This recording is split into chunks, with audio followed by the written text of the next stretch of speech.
Welcome to the Incremental Marketer, a content series where we meet with top marketing executives and leaders across industries to help you drive growth in your business.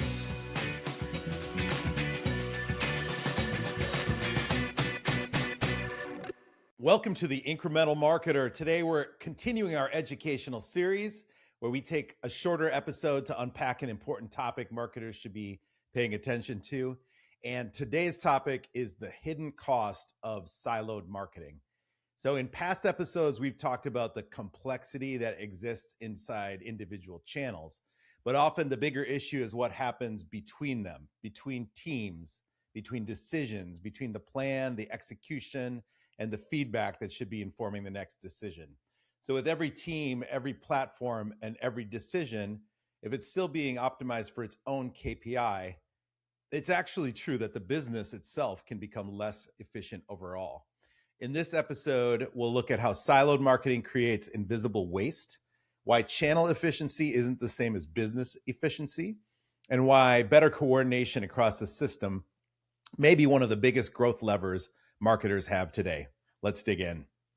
So here's the setup. Most companies don't have a marketing efficiency problem. They have a coordination problem disguised as one. In my experience and our experience at Slingwave, when we see marketing performance start to slow down, it is true that the instinct at most brands is usually to look at channels. Is paid social working? Is search getting too expensive? Is retail media overperforming or underperforming? Is CRM doing enough? Are we spending too much on brand? Those are all great questions. They each have an answer and they should have an answer. But the biggest problem may not be any one channel. The biggest problem may be, that we see, is that those channels and all the decisions inside of them are being planned, funded, measured, and optimized independently. Modern marketing is not one decision. It's dozens, hundreds, thousands of decisions. Budget allocation, platform selection, funnel level, pacing and seasonality, flighting, saturation, audience, geo, device, daypart, frequency, creative, format, placement, offer, bid type, bid amount. And that is before you get into measurement, incrementality, competitive context, and consumer signals. So each of those is its own decision surface. Surface is the new word of the day. AI is making it very popular. Its own decision surface. Each one tends to be made by different people.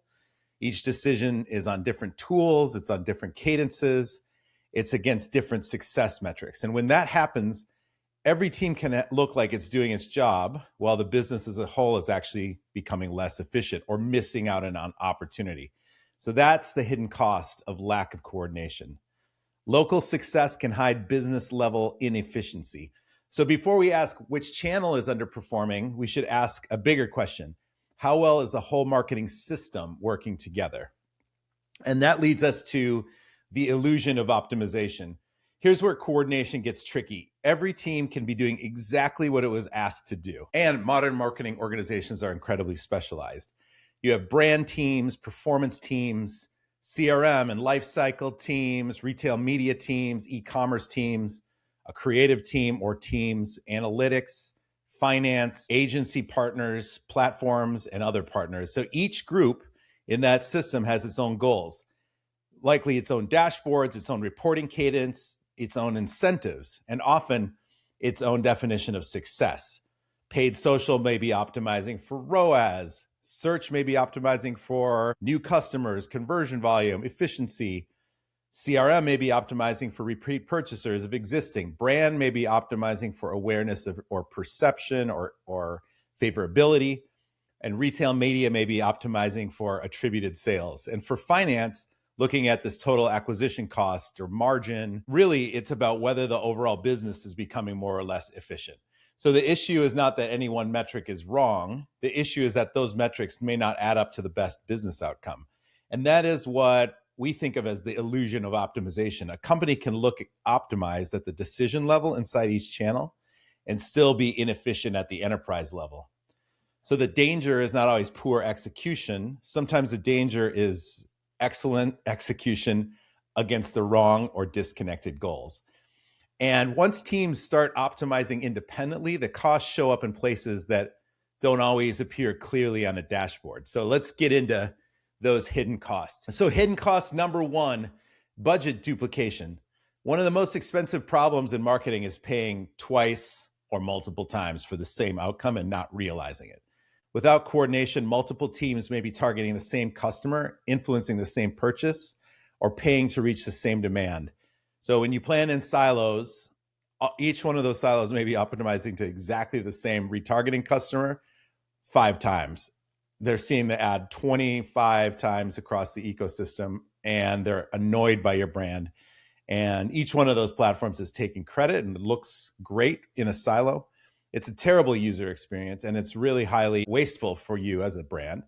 There's not a lot of incrementality. Meanwhile, on the upper funnel side of things, it's very hard to capture and understand that in a typical attribution model, the role of upper funnel, because you don't have the traditional last touch, last click signals. And because branded search looks like the most obvious endpoint for where that spend ended up, the very last mile, brand search takes credit for it. It was intent that was generated somewhere else. The whole equation is messy because CTV looks like it wasn't doing anything. Branded search looks like it's doing everything. And you have at the channel level, campaigns being optimized to the highest outcome. And each team may be able to defend its budget, but each platform does not report to you what it actually incrementally drove. So at the company level, you may be highly overpaying to influence the same people. You may be paying 2, 3, 20, 50 times for the same outcome. That's not efficiency, that's overlap. And once multiple teams are chasing the exact same outcome, the next problem becomes measurement. So number 2, hidden costs, measurement fragmentation. Every platform wants to prove its own value, and in many cases, each one can. Meta, Google, Amazon, CRM, affiliate, influencer, retail media, they all may claim that they impacted the outcome. The tricky part is that each one is telling some version of the truth. So that creates internal tension. Teams start defending their budgets.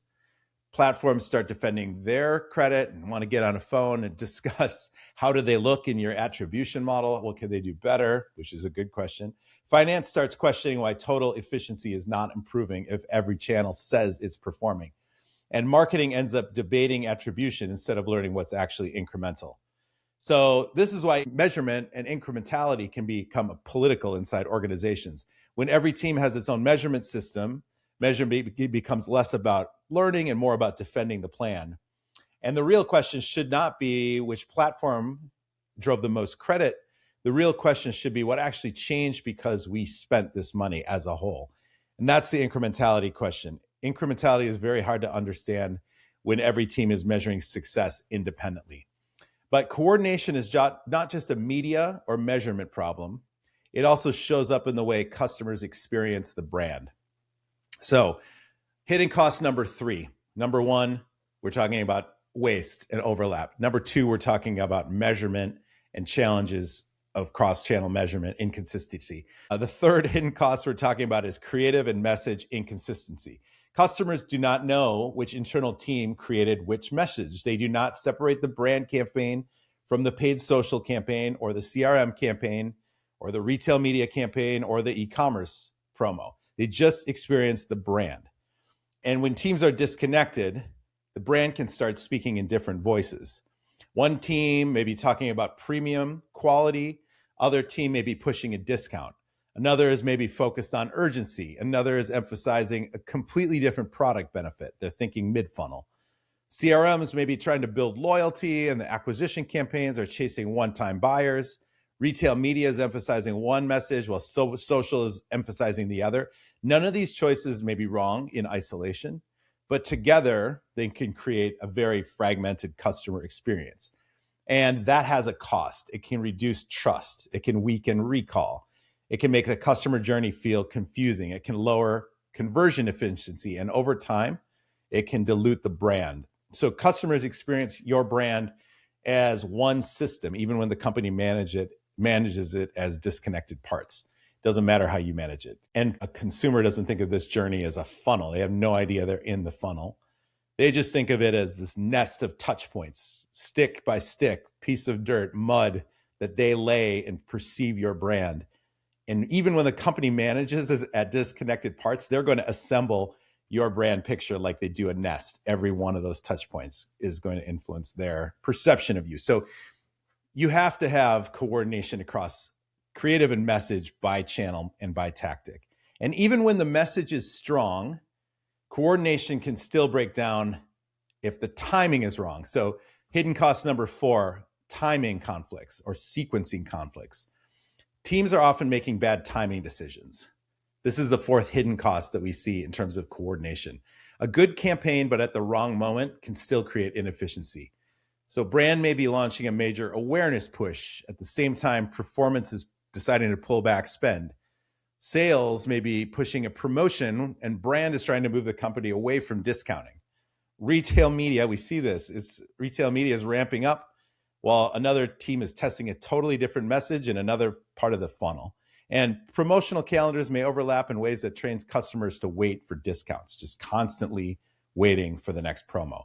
In each case, no single decision is obviously wrong, but together, those decisions can send mixed signals to the market, and mixed signals are expensive. They make it harder for customers to understand what the brand stands for. They make it harder for teams to interpret what's working, and they make it harder for the business to know whether performance is improving because the strategy is working or simply shifting because different teams are pulling levers differently at the same time. And this is where I think the modern challenge really comes into focus. Marketing is not just a set of channels, it's a continuous loop. You plan, you activate, you sense and understand what's happening in the market, and then you replan. The loop only works if planning, activation, and feedback are actually connected to each other. If those 3 things are operating on different timelines with different data against different goals, the loop breaks. And when the loop breaks, every decision downstream is at risk. So as marketing gets more complex, these coordination gaps become harder to see and easier to scale. And this problem is getting worse, not better. So why is this problem getting worse? The more specialized marketing becomes, the more coordination matters. The problem is not going away. This coordination problem is getting harder. Marketing has more channels, more platforms, more agencies, more walled gardens, automation tools, and stakeholders than ever before. And AI and automation add another layer to this. AI has got a lot of promise, but if the system is fragmented, AI can make the fragmentation worse. And so you can end up with a situation where Meta's AI is bidding harder for the exact same audience that Google's AI is also bidding harder for, as well as Amazon's AI, while your CRM is already pushing out that same person who's already converted. And the brand team has no idea why any of this is happening. So each individual system is making a reasonable decision in a silo, but the collective outcome is waste. And this is why I keep coming back to that same idea. The issue is not whether automation is useful. The issue is whether automation is being applied to a coordinated system with a foundational model of ground truth for attribution or a fragmented one with last click, incorrect signals, maybe no signal. Automation without coordination and a ground truth for attribution just scales confusion and has the potential to make waste faster. So in the answer, what do you do as an organization? The answer is not just more data or more dashboards. The answer is a better operating model. So what do winning organizations do differently? I feel like I usually don't love to drive a litany of issues, but this one I think is the positive silver lining. And organizations that are winning are handling this not just as channels performing in silos. They ask, and they have leaders who ask, how is the system performing? And the best organizations are starting to treat coordination as a growth lever, not an administrative task. They create a shared definition of success. They align teams around common business outcomes. They connect measurement to incrementality, not just what the platforms say, attribution that makes each channel look like it's winning in a silo. They make sure finance, analytics, brand, and e-commerce are operating from the same view of growth. And the deeper shift, and this is the one I think is going to matter most over the next few years, is the planning, activation, and feedback parts of marketing start to function as one connected loop instead of 3 separate disciplines. Planning sets the strategy, what channels, what budget, pacing, what flighting, audiences, product priorities. Activation acts on that plan in market, and they use AI and agents to enable this increasingly over time. The actual bids, the actual placements, the actual creative served to the person at the moment. And the sensing layer, the part that's paying attention to what's happening, has to feed back into the next plan. And not as a quarterly business review or a year-end recap or a deck that you get from a consulting firm or one of the large MMM vendors. It's in real time or as close to it as the data allows. And so when planning, activation, and sensing are coordinated, every decision gets sharper. Budget allocation improves because activation is informing it. And feedback is coming back. Activation improves because the plan is reflecting reality. When planning, activation, and measurement are coordinated, every decision gets sharper. Budget allocation improves because feedback is informing it. Activation improves because it actually sees current market realities. Measurement improves because it's being used to update decisions, not just report on them. And that's a very different way to run marketing. It's a major competitive advantage. So coordination is not just operational hygiene, it's a growth lever. And that changes what marketing leadership has to look like. The CMO is no longer just managing channels. The CMO is orchestrating a system. Leadership today in marketing is much more about coordination, and it is also about creativity, media, and analytics. But the coordination piece, coordinating capital, teams, agencies, data, platforms, creative, measurement, business strategy, all together is a very different job than asking every channel to improve its own performance independently, because you can optimize every individual part and still have a system that underperforms. A rowing team is a great analogy. If every person on a crew rows as hard as they can, but nobody is rowing in rhythm, the boat does not move efficiently. And in marketing, the same thing happens. Effort is not the same as coordination. Activity is not the same as progress. And channel efficiency is not the same as business efficiency. So the future CMO is an orchestrator, not just an optimizer. And the organizations that will win are the ones that build the operating model and the technology stack to actually make that orchestration possible across all of the decisions, channels, and all of the feedback loops at once. So the next time performance feels stuck, before you assume you have a channel problem, look for the coordination problem. The practical takeaway is this: don't confuse channel optimization with business optimization. A marketing organization can have strong individual channel teams, strong platforms, strong creative, great reporting, and still lose efficiency if those parts are not working together. So the next time marketing performance feels stuck, it may be worth asking a different set of questions. Where are teams potentially solving different problems that they shouldn't be? Where are we paying multiple times for the same customer? Where's one channel getting credit for demand that the other channel created, and the other channel is a complete blind spot? We're underfunding that other channel, and we're overfunding the overcredited channel. Where is the plan, activation, and the feedback actually disconnected from each other? Because the next big opportunity in marketing may not be a new channel. The next big opportunity may be getting the whole system to work together. Plan, activate, sense or measure, and replan as one connected loop, not four separate disciplines. So if there's one takeaway, it's this: coordination may be one of the largest untapped sources of marketing efficiency. A marketing organization can have strong teams, platforms, reporting, and still lose efficiency if those parts are not rowing together as a crew. The companies that will win are the ones that coordinate better across teams, across data, budgets, flighting, creative, and measurement, and across that loop of planning, activation, and feedback that ties it all together. Marketing advantage comes not necessarily from doing more. It may come from getting the whole system aligned. Thank you for joining me on the Incremental Marketer. I'm Paul Boruta. Stay tuned for more discussions and more proof points that incremental moves can become your biggest growth engine. See you next time. If you enjoyed this conversation, don't forget to subscribe, like, and share, and join us for more episodes with the leaders shaping the future of marketing.